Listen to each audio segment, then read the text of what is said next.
Nastavljamo razgovor vezano za teoriju u pčelarstvu. Vidjeli ste, ima nekoliko knjiga koje su tu kod mene prisutne, iz kojih ja povremeno ovako nešto prelistam, pa ispričam, nešto je pročitam. Ne mogu sve iz glave iz knjige zapamtiti, pa ne mogu sve iz glave govoriti, moram nešto je pročitati. A veoma važne stvari mogu da kažem u svakom izlaganju. Ništa nije bez veze, ništa nije laž i nešto na pamet, već nešto što sam u praksi i nešto što sam pročitao. Nešto što su mi kolege rekle. Pričali o svojim nekim dogodovštinama na pčelnjaku, sa pčelama i dobro i loše. Pa nešto ćemo razmotriti koje to greške pčelari pravi u pristupu pčelama, u pčelarstvu uopšte.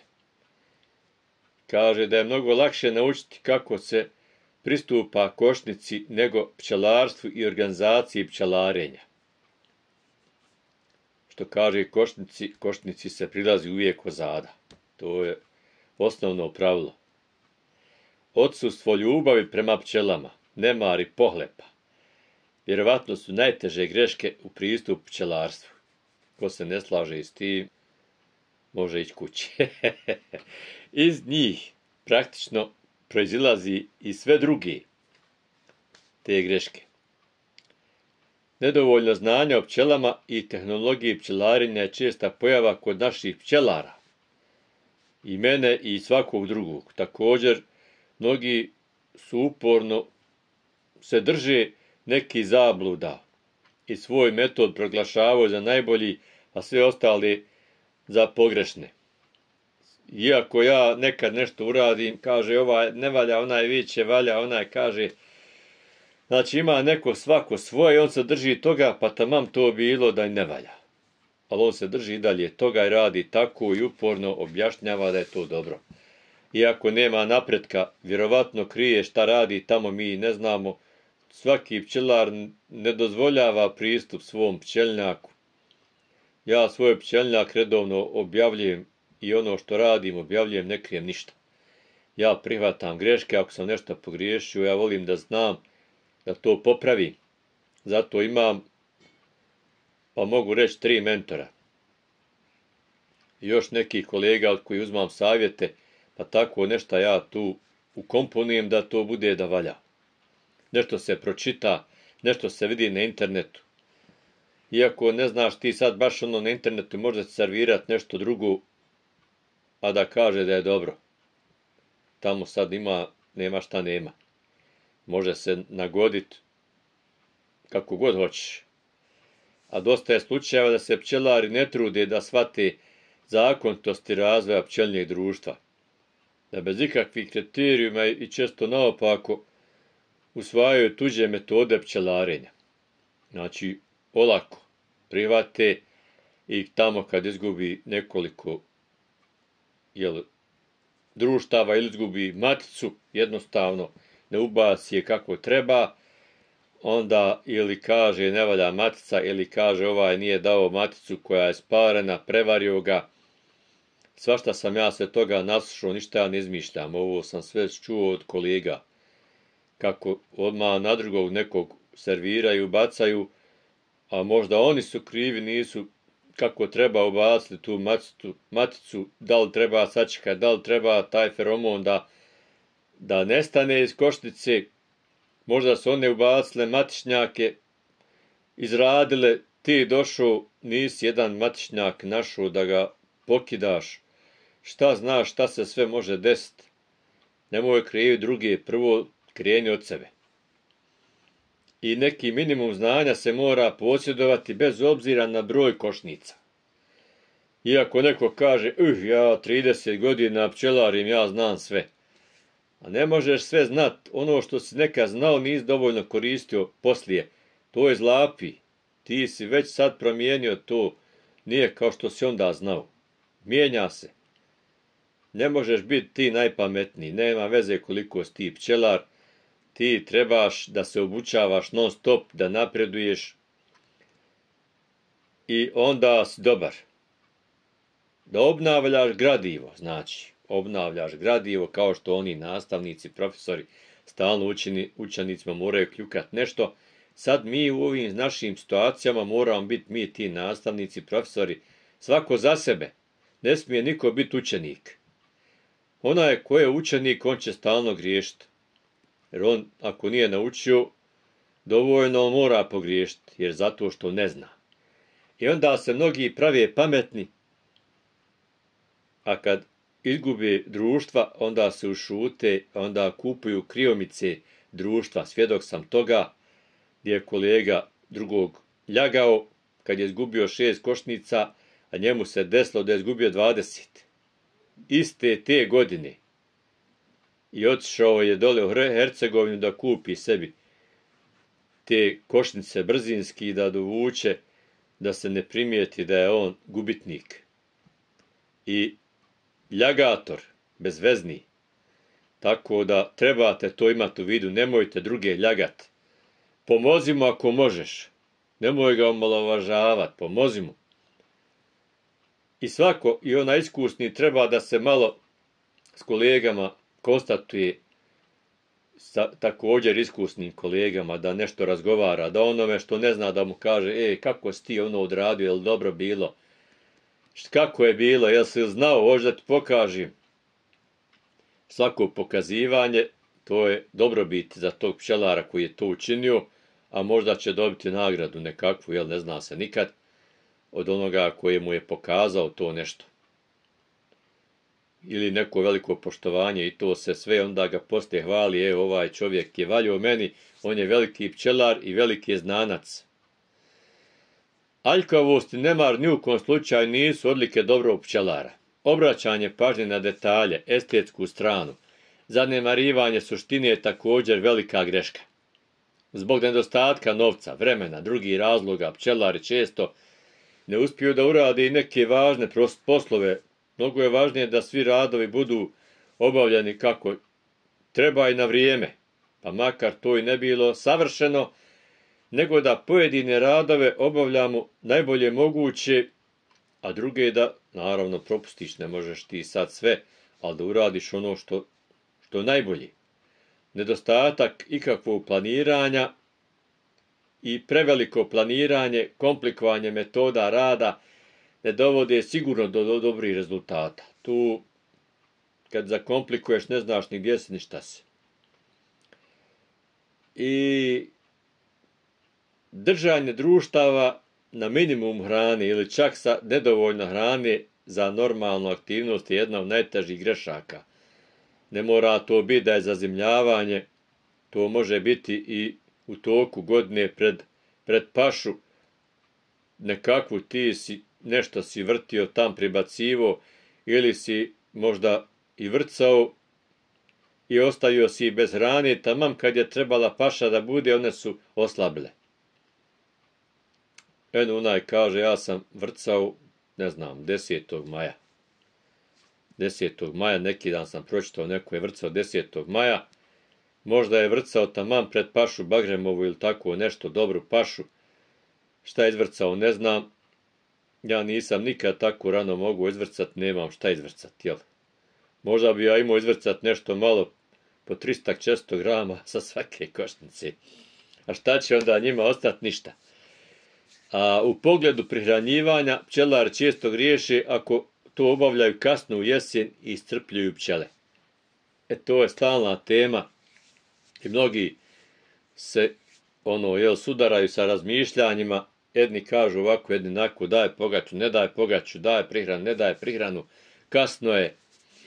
Ja znam da se prihrana daje polovinom septembra i kraje. Neko daje do 25. ja dajem do 16.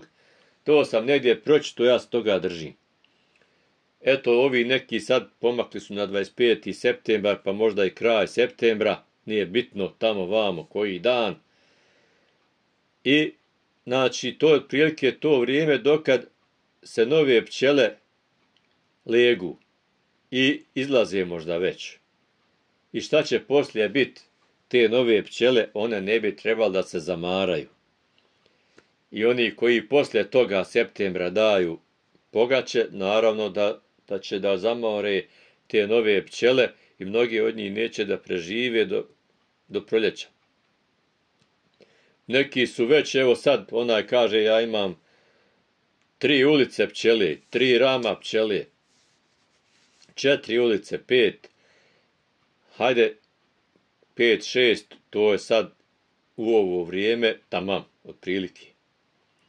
Ali da ima manje, šta će biti poslije, tamo u februaru, martu, vjerovatno s te pčele, osim što su imale prihranu kasnu, možda su imale i napad varoje, neke druge bolesti i ove varoje, tako da one, šta će biti s njima?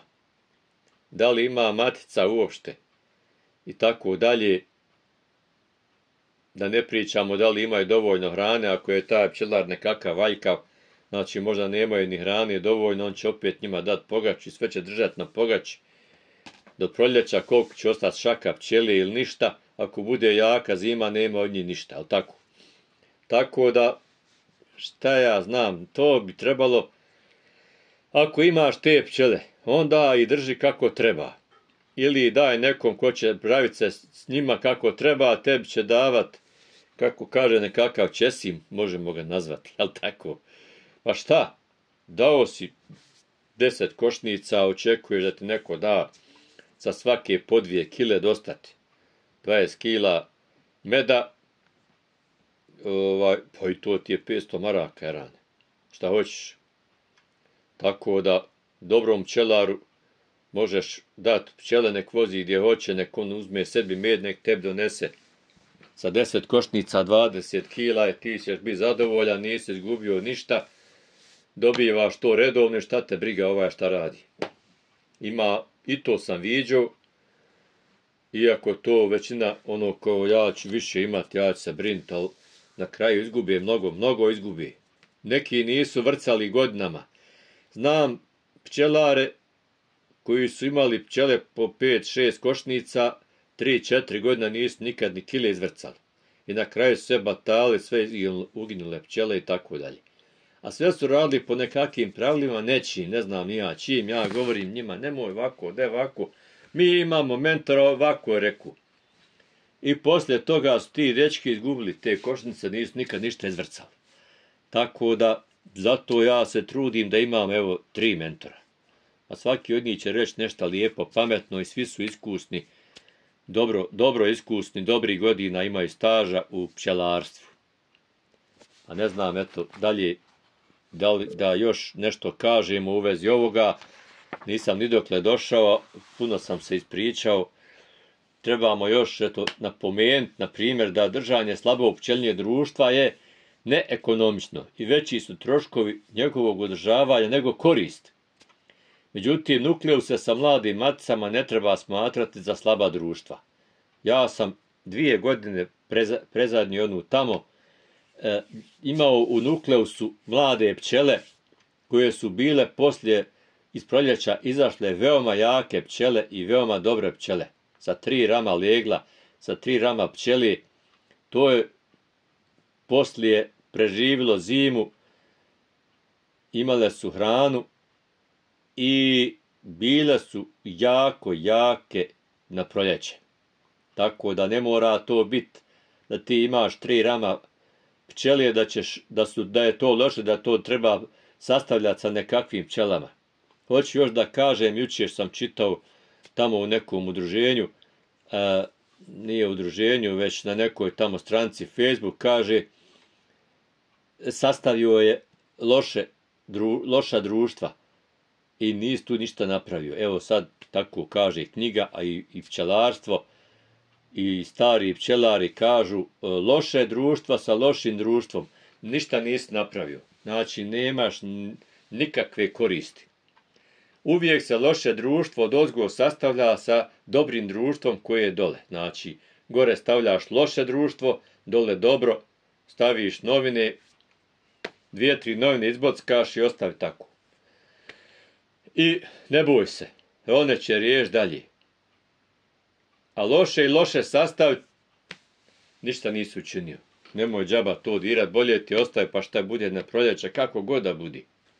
Bitno je da ona ima maticu i na proljeće radi, sastavlja i vidi šta se dešava. Zašto je to bilo tako, ne znaš, možda znaš, ali sad je gotovo. Ne diraj. Česte greške su i dodavanju ramova. Jedna krajnost je da društvu ne proširuje prostor za leglo ili se to ne čini na vrijeme, a druga da se proširuje preko svake mjere i time koči razvoj. Posebno se misli na dodavanje satnih osnova. Pčelari ih nekad dodaju istoviše slabijim društvima u vrijeme kada nema paše i pri hladnom vremenu. Kiše padaju, vjetrovi pušu, ne mogu one taj polen donijeti, ne mogu ništa. Ovaj navalio, hoće nadzor da mu to izrade, da on može širiti društva. Pojedini pčelari ih čak stavljaju između ramova sa medom. Kod jakih društava pri dobroj paši greška je stavljati ih s kraja legla, jer matica neće stići da ih zalegne. Kod slabijih društava ne treba dodavati drugu satnu osnovu dok pčele dobro ne izrade, već dodatu. Nemoj ih silovat. Prilično čest propust je nedovoljan broj medišta. Time se jakim društvima uskraćuje da pri dobroj paši unesu više meda i direktno se umanjuje mogući prihod. I čest je slučaj da se pretjerano i nestručno tretiraju i slabi se imunitet pčela i povećava otpornost varoje.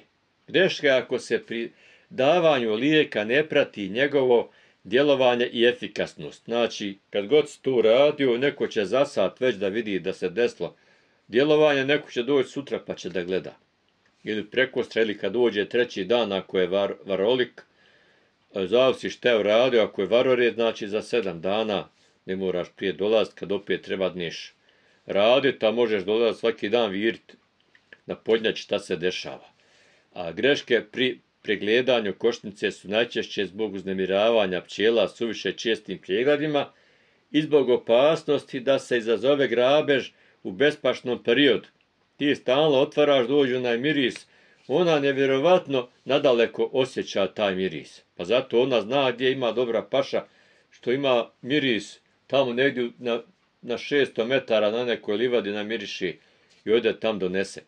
Znači, nemoj bez veze otvarat kad nema, sušno je, nema paši. Nemoj stalno zavirivati. Onda one kad dođu, kad navale, sam jednu po jednu sređuju i nemate nigdje rane. Gotov se. Za propust se može smatrati to ako pčelar nema na svom pčelnjaku izvjestan broj pomoćnih društava i nukleusa, koji bi mu mogli biti od višostruke koristi. Propust je držanje starih, oštećenih i nekakvih košnica nestandardnih, nepogodnih za rad i prebacivanje. I tako dalje, te greške, tih grešaka ima milion, ima i sa maticama, odgajivanje, razmnožavanje, matišnjaci, ovo ono, nema šta nema. Velike su teme, široke. Ovo je jedan dio iz ove jedne knjige Gajenje pčela i greške pčelara, tako da, eto, propusti se dešavaju i to se normala da se desi i onom starom iskusnom pčelaru da kaže ali oni priznaju grešku. Ja znam neke pčelare, jake pčelare, on kaže jesam, pogriješio sam, utušio sam vozeći na pašu, potušio sam najbolje društvo. Eto, nije razmišljao o tom da će im se to šta desiti. Fino je začepio, zatvorio da ne mogu izlaziti, da ga ne ganjaju po kombiju. I kad je tamo došao, one su već uginule. Znači, ali je priznao. A mnogi to, ovi neki lukavi pčelari, on neće nikad reći koliko izgubio. Ja, kaže, nisam nikad izgubio, a 40 godina pčelari. Nikad nije košnicu izgubio pčela. Ja takve ljude odmah odbacujem, neću njima da više pričam nikako o pčelarstvu. I to je tu. Eto, toliko nisam ni dokle došao što se tiče toga, tih grešaka, ima toga još mnogo. Svi mi griješimo i nek se nađe ko nije pogriješio, a mnogi mogu reći, ako hoće komentarsat, pogriješio sam tu i tu, a sumnjam da će neko reći, jer te greške svi kriju. Ja sam imao grešaka, možda svake godine jednu košnicu. Evo ove godine sam imao 2 košnice manje i šta ćeš sad? I objavljivo sam te greške sve kada se to dešavalo. U jednom slučaju nismo ustanovili, u drugom slučaju je bilo da je bila lažna matica, već je bilo dockan da se nešto pomogne i riješi s tim društvom. Tako da eto 2 sam izgubio. I eto to imam ja tamo sve snimljeno kako je to bilo. Idemo dalje. Tako da u narednom periodu još će biti o teoriji priče. Onda ćemo imati šansu da pričamo nešto i o našem profesionalcu, pčelaru koji ima 7 objavljenih knjiga. Ko bude htio da nešto kupi od njega, bit će telefon, broj telefona, adresa, to je Ilijaš, da može da kupi neku. A imamo sad, evo, aktuelno 26.11. je rok za slanje u Goražde, udruženje Facelija. Ima moja objava prije nekoliko dana, nađite. Sve u njoj piše dokad treba poslati 20 maraka, 2 teglice po 200 ml. I da vidite kakav je vaš med. Znači, med ide u Tuzlu i na Iliđu na institut. Znači, na 2 instituta koji se moraju poklopiti rezultati. Tako da vi, ako iz jedne tegle pošaljete po 200 ml u 2 teglice, moraju se poklapati ti rezultati da se tačno zna kakav je taj vaš med, kakav je kvalitet i tako dalje. Znači, Goražde, 26 je rok. Pošto možete poslati, možete odnijeti i tako dalje. Sve tamo informacije imate, pa pogledajte. I treba imati literaturu, nema bez toga ništa. Mora se povremeno, kad je ovako zima, moramo o tom razgovarati, pričati, moramo se družiti. Imaju udruženja u svakom gradu, odeš tamo pa se družiš, zna se kad se okupljaju, ako ništa drugo, ako nemaš neke literature. I o problemima se priča, ne treba tam pričati viceve, smijati se bez veze, već treba razgovarati o pčelarstvu, šta, kako, ko ima kakav problem da se vidi, da se rješava, da se pomogne onome mladom i tako dalje. I da se uvijek prave projekti u svakom udruženju, svake godine se pravi jedan projekat koji će da unapređuje pčelarstvo u tom gradu, da pomogne pčelarima u raznoraznim stavkama. To se zna šta je neki problem i onda se rješava. Možda je pošumljavanje ljekovitih stabala, biljaka, kestenova, bagremova, zavisi koji je dio zemlje, toplije, hladnije.